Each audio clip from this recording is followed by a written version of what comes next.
The time and place are true. The story is true. It comes from the first-hand accounts of Alma, chapter 2 in the Book of Mormon. At the time of harvest in 87 BC, just at sunrise on the Hill Amnihu, on the east side of the River Sidon, the Nephite and Amlicite armies had gathered at the appointed time and place to make war over the critical question of who would control the government. Alma, the chief judge of the free government of the Nephites, and Amlicite, the newly anointed king of the Amlicites, had agreed to fight. This was a civil war where combatants had come from within the boundaries of those lands whose capital city was Zarahemla. Like most civil wars, this battle would prove to be very bloody. This was the battle for Zarahemla and would last a day, a night, and a day. It would be a battle for thousands of square miles that would be fought in a very small place. The winner of the battle would control the city of government and by default would control the lands of the nation. In defiance of the existing government, the Amlicites had already anointed Amlicite as their king. Just a few months before, the majority of the people, in a free election, affirmed Alma as the chief judge, while rejecting Amlicite in his desires to become the king. The battle would be fought over the critical question of which side would have the powers of government. The Amlicites understood that before Amlicite could rule as a king, he would have to take control of the city of Zarahemla. The Nephites understood if the free citizens wanted to retain the voice of the people to choose their leaders, they would have to successfully defend that great city of Zarahemla. The capital city was just across the river from the Hill Amnihu, on the west side of Sidon. Each battle has specific terrain. For example, the Volga River played an essential part in the Battle of Stalingrad. The cliffs of Omaha Beach had an important role in how the Americans directed their forces on D-Day. The walls of Jerusalem were critical to the Romans and the Jews on that fateful day when Herod's temple was destroyed. The terrain often defines the battle. Once the battle is over, there is only one place in the world where the history of that battle can be told. It is on the battlefield where a war is lost or won. It is in the heat of battle where leaders must command and control their forces by completely focusing on the destruction of the opposing side. The objective of a battle, regardless of time and place, is to close in and destroy the enemy. Because the terrain has such an impact on the engagement of forces, the place of conflict gives the name to the battle. All battles have specific dates and places. Chapter 2 of the Book of Alma gives as much information for the Battle of Zarahemla as we have for some of the great battles of ancient history. In this chapter, there are many details. The battle takes place over a period of 36 hours. On the first day, there was a civil war between opposing sides on the east side of the River Sidon. The engagement on the first day was fierce. There were 12,532 men killed on one side. On the other side, there were 6,560 killed. The casualties on the first day were more than the number of men who died in the Battle of Gettysburg. The total number of combatants in the Battle of Zarahemla was likely more than 65,000. The second day involved Lamanites who came from the west. An important part of the battle was the crossing of the River Sidon. The city of Zarahemla was on the west side of the River Sidon. All these details are taken from the original record kept by Alma, who was the commander of the Nephite forces.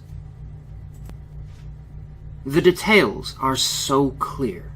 The terrain is so clear. There is no other place in the world where the Battle of Zarahemla in 87 BC could have taken place than in that place that is identified on the map of the battlefield. Zarahemla's location is the key that opens the physical truth of the Book of Mormon. The Battle of Zarahemla is limited in space and time. The battlefield has a space of 8 miles by 8 miles. The first day of battle was on the east side of the River Sidon, and the second day on the west side. There is no other battle in the Book of Mormon that has more detail. The exactness of the account makes it possible to plot it on a map. The pivot point is where the Valley of Gideon ends on the east bank of the River Sidon. This is where both armies crossed the river. The Amlicite army crossed in the evening of the first day, and the Nephite army crossed in the morning of the second. The terrain for the Valley of Gideon is clear. The September 1837 survey of Robert E. Lee shows the place where an army can walk across the river. This is the point where an ancient account of Alma ties into the modern maps of the United States. Alma would say that God was with his army when he took them across the River Sidon on the morning of the battle's second day. The details for the Battle of Zarahemla, as described by Alma, help us find the location of North America's largest ancient city. The lay of the land is of great significance for the tactics used in the battle. Once the battle is over, there is only one place in the world where the history of that battle can be told. It is on the battlefield where the war is lost or won. It is in the heat of battle where leaders must command and control their forces by completely focusing on the destruction of the opposing side. The objectives of a battle, regardless of time and place, is to close in and to destroy the enemy. The terrain has an impact on the engagement and movement of forces. Alma gave as much information for the Battle of Zarahemla as we have for many of the great battles in ancient history. On the morning of the first day, the armies took to their positions. The battle started as a formal appointment between the opposing sides on the Hill Amnihu. This was a strong position for the Nephites to make a good defense. The backside of the hill had the River Sidon, and that meant the Nephite army could put its full attention on the Amlicites, who would have to attack from the front. From the outset of the fighting, the Nephites began to slay the Amlicites upon the hill east of Sidon. Soon, the Amlicites began to flee, and the Nephites quickly pursued them and did slay them with much slaughter. This was a nasty political conflict, and after a few hours of fighting, the Royalists had lost, and the freedom-loving Nephites were chasing the Amlicites down the Valley of Gideon towards the east bank of the River Sidon. The first day of battle was a bloody affair, with the tactically superior Nephites cutting off retreats, and the Amlicites having to clamber across their own dead and dying as they tried to flee the field. And it came to pass that when Alma could pursue the Amlicites no longer, he caused that his people should pitch their tents in the Valley of Gideon. The engagement on the first day was clearly in favor of the Nephites. It was brutal hand-to-hand combat. Death came from the stabbing of swords, the slashing of scimitars, the casting of arrows, with stones and with slings, and all manner of weapons of war of every kind. There were 65,000 warriors, fighting in close quarters, inflicting as many as 1,000,000 blows on the opposing side. On that day, Alma reported that 12,532 Amlicites and 6,560 Nephites died in battle. The death count on the first day was more than the total number of men who died in the 3-day Battle of Gettysburg. By any historic standard, this was a fierce battle.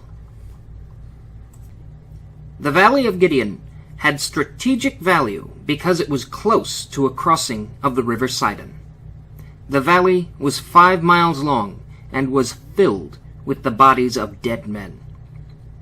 Soon after the end of battle, Alma sent spies to follow the remnants of the Amlicites, that he might know of their plans and their plots. The plot became clear. Amlicite had made an agreement with the Lamanites to get their support. Even though Amlicite had lost the first day of battle, on the second day he thought that he could win the war by taking Zarahemla. In the morning, Alma's 3 spies, Zeram, Amnor, and Limer, returned in haste to the Valley of Gideon. Being greatly astonished and in great fear, they reported that the Amlicites had joined forces with the Lamanites. The spies reported that there were refugees who were fleeing with their flocks and their wives and their children towards the city of Zarahemla.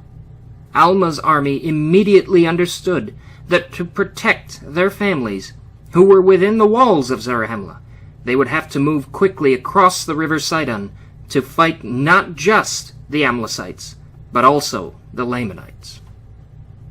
The place for crossing the River Sidon is critical to the story and to our confirmation for the location of Zarahemla. On the morning of the second day, Alma's army was camped in the Valley of Gideon. We have identified the Hill Amnihu and how from that hill, through the Valley of Gideon, the armies went down to the River Sidon. The question is easy to formulate. First, Sidon and the Mississippi are the same. This is one of the world's largest rivers and has a huge volume of water. With a length of over 2,000 miles, the river has only a few places for an army to cross on foot.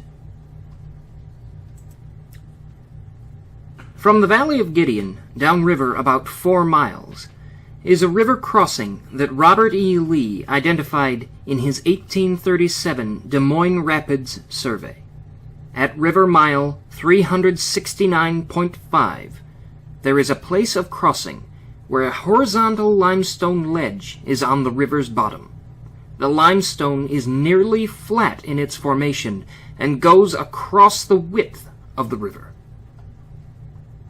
The crossing is in the Keokuk Gorge, where the river has the hard rock path that was well known to both the Nephites and Amlicites. At the time of crossing, the movement of armies on the west was treading down the grain in the fields. It was the time of harvest, and the water flow of the Sidon River was at its annual low point, making the crossing even more accessible to the warriors. The point of crossing was fixed, and tied perfectly into the lay of the land, making it such an important part of Alma's recounting of the Battle of Zarahemla. On the morning of the second day, there were 4 groups of people who were in motion. First, Alma's army was crossing the River Sidon in order to help with the defense of Zarahemla on the west side. Second, Amlicite's army positioned itself at a place where they could attack the Nephites while they were still in the water. The Amlicites would destroy Alma's army and then move upriver 5 miles to take Zarahemla. Third, the Lamanite army was moving towards the river crossing from the southwest in order to help Amlicite's army destroy Alma's army. The Lamanites recognized that the Nephite-Amlicite war offered them the chance to take control of Zarahemla. Fourth, there were refugees moving north on the west side of the river towards the city of Zarahemla. In this, as in other wars, the lives of refugees were most vulnerable. In the face of strong forces, they naturally sought protection of the defensive walls of the city of Zarahemla. From a military point of view, all these movements presented a very complicated set of circumstances. The people who were in transit, either as part of the 3 armies or as a refugee, numbered more than 100,000. Including the population of Zarahemla, those who were already behind the city's defensive walls, the number of people who were involved directly or indirectly in this war was about 250,000. It certainly seemed that Amlicite, through a shrewd strategy, had put his army in a powerful position where they would be able to put maximum pressure on Alma's army while they were walking across the river. From the river's west bank, Amlicite's army was in a position to create a killing zone with lethal crossfire coming from 2 or more positions. This moment was so significant in Alma's life that he would later write a complete account, and 450 years later, Mormon found Alma's account so compelling that he devoted a long chapter to the telling of the whole story by engraving it onto the gold plates. The story then came to us 2,000 years later through the prophet Joseph by the gift and power of God. These details are important because the imprint of the story is found in the flow of America's largest river, over the hard rocks of the Keokuk Gorge, whose geology created the topography for the Hill Amnihu, the Valley of Gideon, and the place of crossing. The events of the second morning moved fast, and behold, as they were crossing the River Sidon, the Lamanites and the Amlicites, being as numerous almost, as it were, the sands of the sea, came upon them to destroy them. The Nephites, being strengthened by the hand of the Lord, having prayed mightily to him, the Lord did hear their cries, and did strengthen them. The story moves to its most dramatic moment. Alma fought with Amlicite with the sword, face to face, and they did contend mightily one with another. And it came to pass that Alma, being a man of God, being exercised with much faith, cried, saying, O Lord, have mercy, and spare my life, that I may be an instrument in thy hands to save and preserve this people. Now, when Alma had said these words, he contended again with Amlicite, and he was strengthened insomuch that he slew Amlicite with the sword. Is it not exciting that the place of this very dramatic moment of salvation can be identified within a range of plus or minus 200 feet in the river on the west bank of the upper Mississippi at river mile 369.5. Alma fought Amlicite in the river. He prayed to the Lord for strength. The Lord heard his prayer and gave him strength. Alma slew Amlicite with the sword. This place of salvation is presented by Alma and preserved by Mormon, and is now found in the unique geological formation of granite rocks in the 11 1/4 mile long Keokuk Gorge.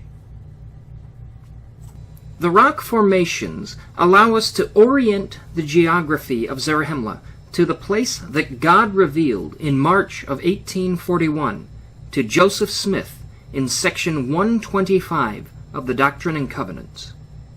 The Battle of Zarahemla ended in favor of the Nephites. Alma slew Amlicite with the sword, and he also contended with the king of the Lamanites and his guards.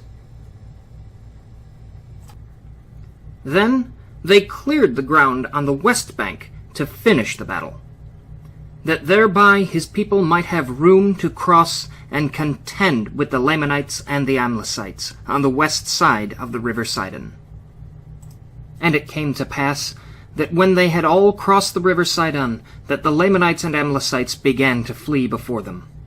And they fled before the Nephites towards the wilderness, which was west and north, away beyond the borders of the land. Yea, they were met on every hand, and slain and driven, until they reached the wilderness, which was called Hermounts. And it was that part of the wilderness which was infested by wild and ravenous beasts. This video clip is an integration of Alma chapter 2 to the lay of the land and the flow of the river as they were established by the geological formations that are associated with the Keokuk Gorge. These events presented an interesting challenge. We took the 36-hour account of Alma and oriented it to the terrain as found on modern-day maps. We kept our focus on an area that is 8 miles by 8 miles. We found a location for Hill Amnihu, and from there went down the valley of Gideon to the River Sidon, and from there to the place for walking across the river. At each point, we had exact coordinates found on the grids of modern maps. Suddenly, the whole area became an artifact. We marveled that the details for a 2,000-year-old account were found in the imprint of the hard rocks of the 11.25-mile gorge that forms the Des Moines Rapids. Alma wrote the first-hand account in 87 BC. After 450 years, Mormon read the account and decided to engrave the story on plates of gold. And nearly 2 centuries ago, the angel Moroni gave these gold plates to Joseph Smith for him to translate by the gift and power of God. We now have the opportunity to examine the truthfulness of the Battle of Zarahemla that took a day, a night, and a day. We needed to be careful about how we did this. We understand that there will yet be a future day when we will have a chance to meet Moroni, and he will tell us directly how he preserved this ancient record so that we would have the chance to test its truthfulness in the rocks and waters of the mighty Mississippi. If it matters to God, it should matter to us. God is very careful with time and space. Jerusalem is where Jerusalem is, and for the fulfillment of God's word, it will remain there through the end of time. The first revelations of this dispensation dealt with the exact locations for Zion and the new Jerusalem. As they say about real estate, there are only 3 things that matter: location, location, location. Does anyone suggest that real estate doesn't matter in the Bible?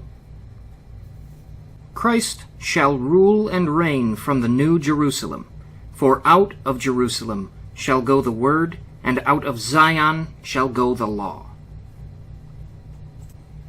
There is no other land that has been examined more carefully than the Holy Land. We need to apply this same standard to the lands of the Book of Mormon. Let's make a calculation. Nearly 1/3 of the verses in the Book of Mormon make or give reference to space and time. How can we hope to have an accurate history of these people without clear references to space and time? If there is no record of name, date, and place, there is no opportunity of doing any of the saving ordinances for the dead. Life has meaning because we have the place and time for our existence. We compare the Bible to the Book of Mormon. That book has the truth that is found in its own setting, just as the Bible has the truth found in its setting.